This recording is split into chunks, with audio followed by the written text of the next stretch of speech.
اچھا، آپ نے عقائد پہ بہت زیادہ کام کیا ہے، تو عقائد کی بات آئی ہے تو میں نے لاسٹ ٹائم انٹرویو کیا تھا مولانا یاسر ندیم واجدی صاحب کے ساتھ لائیو. اس میں انجیل محمد علی مرزا پہ بات کرتے ہوئے اس کے ضمن میں انہوں نے المحند المفند کی بات کی اور کہا کہ المحند المفند یہ مولانا سعید پالنپوری رحمہ اللہ جو شیخ الحدیث تھے دارالعلوم دیوبند کے، انہوں نے کہا کہ یہ علماء دیوبند کی عقائد کی نمائندہ کتاب نہیں ہے، یہ تو ناشر نے لکھ دیا المحند المفند یعنی عقائد علماء دیوبند.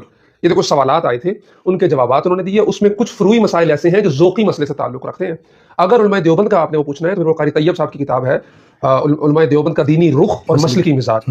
تو اس جواب سے کہ یہ علماء دیوبند کے عقائد نہیں ہے، پاکستان میں بہت بڑی ڈیبیٹ ہوئی، بلکہ ابھی ہم مدینہ میں ملے واجدی صاحب سے، مدینہ میں ہیں اور بڑی محبت فرماتے ہیں، اللہ ان کو جزائے خیر عطا فرمائے، بہت اچھا کام کر رہے ہیں وہ. ان کی جو ڈیبیٹس ہوتی ہیں لائیو، بڑے لوگوں کو انہوں نے کلمہ پڑھایا، الہاد سے موڑا ہے. تو لیکن اس سے بہت ڈیبیٹ پاکستان میں ہوئی، خصوصاً مماتی حضرات کی جانب سے ہمارے علماء پہ بہت کیچڑ اچھالا گیا. تو چونکہ آپ کا تو میدان ہی یہ ہے، تو آپ اس کو میں تفصیل سے جواب چاہ رہا ہوں تاکہ چونکہ اس پہ بہت لمبی تحریریں لکھی گئی ہیں، اس پہ ویڈیوز بنی ہیں، لوگوں نے کی ہیں. میرا یہ میدان نہیں تھا، میں نے تو یہ سوال بھی نہیں کیا تھا، میں نے جن مرزا سے متعلق سوال کیا تو اس کے جواب میں انہوں نے کہا اور میں نے پھر ان کو چھیڑا نہیں اور وہ جو جیسے تھا چلا گیا. مولانا عمار صاحب، پہلی بات اس سمجھنا ضروری ہے کہ المحند المفند کا پس منظر کیا ہے. جی. مولانا احمد رضا خان فاضل بریلوی یہاں حرمین تشریف لائے، علماء دیوبند کی عبارات کو قطع و برید کیا، کاٹ چھاٹ کے پیش کیا، عربی ترجمہ کیا، علماء حرمین سے ان عبارات کی بنیاد پہ کفر کا فتویٰ لیا. یہ بھی حسام الحرمین الحرمین. تو ظاہر ہے آپ کسی کے بارے میں مجھ سے پوچھیں، میں آپ سے پوچھ لوں کہ فلاں بندہ حضور صلی اللہ علیہ وسلم آخری نبی نہیں سمجھتا تو آپ فوراً کہیں گے وہ کافر ہے.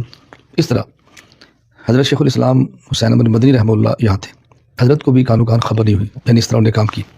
جب یہ بات سامنے آئی تو پھر اکابر علماء دیوبند نے 25 سوالات تیار کیے اور عربی میں تیار کی.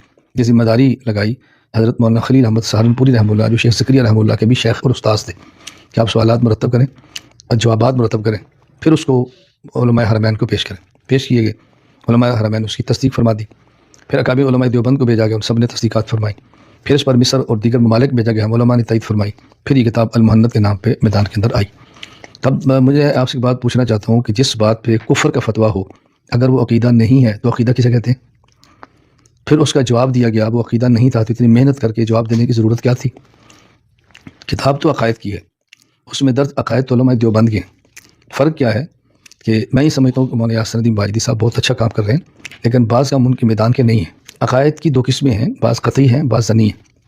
تو قطعی ظنی عقیدے کا منکر کافر ہے، ظنی کا منکر کافر نہیں ہوتا. اس میں قطعی اور ظنی دونوں قسم کے عقائد آ گئے. تکفیر کا فتویٰ قطعی عقائد کے انکار کی بنیاد پر تھا، ظنی چیزیں بھی درمیان میں آ گئی. علماء دیوبند اس کی سب کی وضاحت فرما دی. تو عقائد کی کتاب ہے. بعض کا کہنا ہے کہ علماء دیوبند کی عقیدے کی کتاب نہیں ہے، یہ غلط ہے.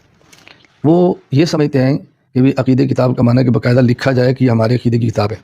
بعض کتابیں عقیدے کے عنوان پہ لکھی نہیں جاتی لیکن اس میں عقائد انہیں کے درج ہوتے ہیں تو انہیں کے عقائد شمار ہوتے ہیں. بعض کا کہنا یہ ہے کہ یہ المحند علماء دیوبند کی وقتی پالیسی تھی. میں نے کہا نہیں، پالیسی اور نظریہ میں فرق ہوتا ہے. پالیسی وقت کے ساتھ بدلتی ہے، نظریات وقت کے ساتھ نہیں بدلتے. میرا سوال یہ ہے کہ اکابرین علماء دیوبند نے المحند میں موجود کسی ایک عبارت سے عقیدے سے رجوع فرمایا؟ جب آج تک وہ رجوع نہیں فرما رہے، اس پر برقرار ہے، تو اس کا معنی ہے کہ علماء دیوبند کا یہ نظریہ وقتی پالیسی نہیں ہے. پالیسیاں بدل جاتی ہے، پالیسی کا معنی طریقہ کار ہوتا ہے، وہ بدلتا رہتا ہے، نظریات نہیں بدلتے. میں نے المحند المفند کو جتنا پڑھایا ہے، میری معلومات کی حد تک علماء دیوبند میں کسی نے اتنی مرتبہ سب کا نہیں پڑھایا. اچھا. حتیٰ کہ مولانا یاسر ندیم واجدی صاحب دامت برکاتہم کا کلپ موجود ہے. انہوں نے مرزا محمد علی انجینئر صاحب کے کسی سوال یا کسی نے سوال کیا تو اس پہ بات کی کہ مرزا صاحب جو المحند پہ بات کرتے ہیں اس پر تفصیلی گفتگو مولانا محمد علی گومن صاحب کر چکے ہیں. اچھا، انہوں نے آپ کا ریفرنس دیا، میڈیا پر موجود ہے، آپ ان سے پوچھ لیں، آپ کا رابطہ ہے. تو ایسا نہیں ہے، میں نے اس پر بات کی ہے. میں نے المحند کو پاکستان پڑھایا ہے، میں نے المحند کو ملیشیا پڑھایا ہے، پاکستان کے مدارس میں پڑھایا ہے. اور المحند کا باقاعدہ میں نے ایک تو حاشیے کے ساتھ اس کو نئی طرز پر شائع کیا ہے. پھر المحند المفند پر اعتراضات کے جوابات کے نام پر میں نے مستقل کتاب لکھی ہے. تو میں نے المحند کی تشریح بھی کی ہے، اعتراضات کے جواب بھی لکھے ہیں، اس کو سبقاً پڑھایا بھی ہے. ایک بات ذہن میں رکھیں، جہاں تک تعلق مفتی سید احمد پالنپوری صاحب رحمۃ اللہ علیہ کا، تو شاید ان کی بات کو لوگ سمجھے نہیں ہیں. مفتی سید احمد پالنپوری رحمۃ اللہ علیہ کے بارے میں وہاں ایک کینیڈا میں ساتھی ہیں اویس، امریکہ میں اویس زندہ ہیں. ان کے نمبر سے مفتی سید احمد پالنپوری صاحب رحمۃ اللہ علیہ کا جو مجھے پہلا فون آیا یہ 2015 کا ہے. مجھے ابھی تک یاد ہے، میں دبئی سے راس الخیمہ جا رہا تھا، گاڑی میں فون آیا تو السلام علیکم ورحمۃ اللہ وبرکاتہ، میں سعید احمد بات کر رہا ہوں. میں نے کہا جی کون سعید احمد؟ پھر میں مفتی سعید احمد پالنپوری صدر مدرس دارالعلوم دیوبند. میں نے کہا فرمائیں. میں بہت خوش ہوا. فرمایا مولانا ہم آپ کا شکریہ ادا کرنا چاہتے ہیں کہ بچے ہمارے ہیں اور بچائے آپ نے ہیں. اچھا جی، جی کس حوالے سے؟ فطروں پھر تو آپ نے بچائے. مفتی سعید احمد پالپور رحمۃ اللہ علیہ، میں نے اڈیالہ جیل میں شمائل ترمذی کی شرح زبدۃ الشمائل لکھی ہے، اور یہ میری 9 دن کی تصنیف ہے. اور کتنے صفحات کی ہے؟ تقریباً کوئی 300 کے لگ بھگ ہے. اچھا، 9 دن میں لکھی 9 دن. اور یہ اس وقت لکھی ہے جب کاغذ قلم ملاقات پر پابندی تھی. آپ اللہ کی مدد سوچ سکتے ہیں، کاغذ کنٹین سے لینا، قلم کسی ملازم سے لینا، پھر اس کو لکھتے رہنا. پھر اس کو میری 6 ماہ بعد ملاقاتیں شروع ہوئی، اور اس کتاب پہ تقریر مفتی سعید احمد پالپوری رحمۃ اللہ علیہ کی ہے. تو بتاؤ میرے اوپر کتنا اعتماد فرماتے ہوں گے. دارالعلوم دیوبند کے دارالفتاح کی ویب سائٹ کا وزٹ فرمائیں. ایک شخص سوال کرتا ہے کہ امام کے پیچھے فاتحہ پڑھنے کا کیا حکم ہے. دارالعلوم دیوبند کا دارالفتاح لکھتا ہے کہ مولانا محمد ریاض کی کتاب نماز اہل سنت والجماعت کا مطالعہ فرمائیں. تو دارالعلوم دیوبند مجھ پر کتنا اعتماد کرتا ہوگا. مفتی سعید احمد پالپوری رحمۃ اللہ کتنا اعتماد فرماتے ہوں گے. حضرت کے فرمانے کا قطعاً یہ مقصد نہیں ہے کہ علماء دیوبند کی عقائد کی کتاب نہیں ہے. کتاب نہ ہونے کا معنی کہ علماء دیوبند کی ایسی عقیدے کی کتاب نہیں ہے کہ جس کو درس مدارس میں پڑھایا جاتا ہو، جو ہمارے یہاں پڑھائی جاتی ہے، ایسی نہیں. واجدی صاحب نے بھی یہی کہا کہ میں دارالعلوم دیوبند میں پڑھا ہوں، میرے والد صاحب وہاں پڑھاتے ہیں، اور میں نے آج تک یہ کتاب میں ایک سوال کرتا ہوں. میں ایک سوال کرتا ہوں. حضرت مولانا محمد قاسم نانوتوی رحمۃ اللہ علیہ دارالعلوم دیوبند کے بانی ہیں. حضرت کی کون سی کتاب ہے جو دارالعلوم دیوبند کے نصاب کے اندر شامل ہو، پڑھائی جاتی ہو؟ تو اس کا کیا معنی کہ دارالعلوم دیوبند ان کی کتاب کو اساسی اور بنیادی کتابیں نہیں سمجھ رہا؟ کیسے ہو سکتا ہے؟ یہ معنی نہیں ہے. ایک ہے کسی کتاب کا پڑھایا جانا، ایک ہے کسی کتاب کا ان کا ہونا. دونوں میں فرق ہے. جب یہ بات آئی تو آپ مولانا اسد الدین فائزی صاحب سے پوچھیں. میں نے ان سے رابطہ کیا ان کو بات سمجھانے کے لیے کہ آپ جب فارغ ہو تو مجھے کال کریں، کیا میں کال کر لوں. تو ان کا مجھے دوسرے دن میسج آیا کہ میں مکہ مکرمہ سے مدینہ منورہ جا رہا ہوں، اور یہاں واٹس ایپ کال کی سہولت نہیں ہے، مناسب موقع پر میں آپ سے بات کر لوں. میں نے کہا ٹھیک ہے. یہاں مدینہ منورہ میں متم شاہین بھائی حامد ابھی ناشتے میں آپ کے ساتھ. میں نے ان کو میسج کیا یاسر الدین واجدی صاحب کا کھانے کا اہتمام کریں. انہیں کہ میں رابطہ کیا ہے، کھانے دعوت قبول کر لیا ہے. پھر نہیں دوبارہ رابطہ شاید مصروف ہوں گے.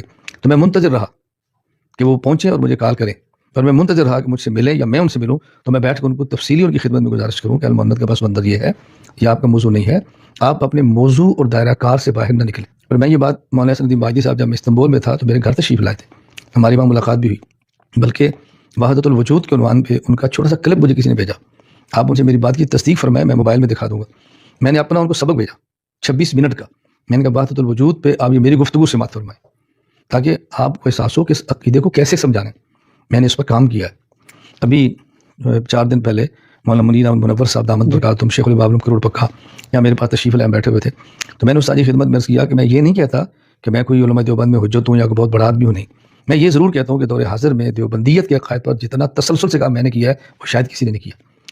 اور میرا دارالعلوم سے رابطہ بھی ہوتا ہے، کوئی بات ہوتی ہے میں اس کی وضاحت بھی کر لیتا ہوں.